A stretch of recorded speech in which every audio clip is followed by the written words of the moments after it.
ദിലീപിന്റെ ഉടമസ്ഥതയിലുള്ള കോഴിക്കോട്ടെ ദേപുട്ട് എന്ന ഹോട്ടൽ ഡിവൈഎഫ്ഐ പ്രവർത്തകർ അടിച്ചു തകർത്തു. പ്രകടനമായെത്തിയ 30ഓളം പ്രവർത്തകരാണ് ഹോട്ടൽ തല്ലി തകർത്തത്. യുവമോർച്ച പ്രവർത്തകരും ഹോട്ടലിന് മുമ്പിൽ പ്രതിഷേധവുമായെത്തി. ദിലീപ് അറസ്റ്റിലായെന്ന വാർത്ത വന്ന ഉടനെ അദ്ദേഹത്തിന്റെ ഉടമസ്ഥതയിലുള്ള കോഴിക്കോട്ടെ ദേപുട്ട് എന്ന ഹോട്ടൽ അടച്ചിരുന്നു. പ്രതിഷേധമുണ്ടാകുമെന്ന മുന്നറിയിപ്പിനെ തുടർന്നാണ് പിന്നീട് ഹോട്ടലിന് മുന്നിൽ പോലീസിനെ വിന്യസിച്ചത്. പ്രകടനമായി എത്തിയ യുവമോർച്ച പ്രവർത്തകർ ദിലീപിന്റെ കോലം കത്തിച്ചു. തുടർന്ന് രാത്രി 11 മണിയോടെയാണ് ഡിവൈഎഫ്ഐ പ്രവർത്തകരുടെ പ്രതിഷേധ പ്രകടനം എത്തിയത്. പോലീസ് ഇവരെ തടയാൻ ശ്രമിച്ചെങ്കിലും കല്ലും വടിയും ഉപയോഗിച്ച് ഹോട്ടൽ തല്ലി തകർത്തു.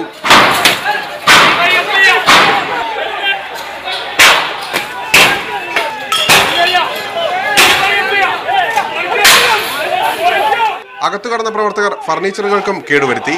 ഇതിനിടെ പ്രവർത്തകരും പോലീസും തമ്മിൽ സംഘർഷം ഉടലെടുത്തു.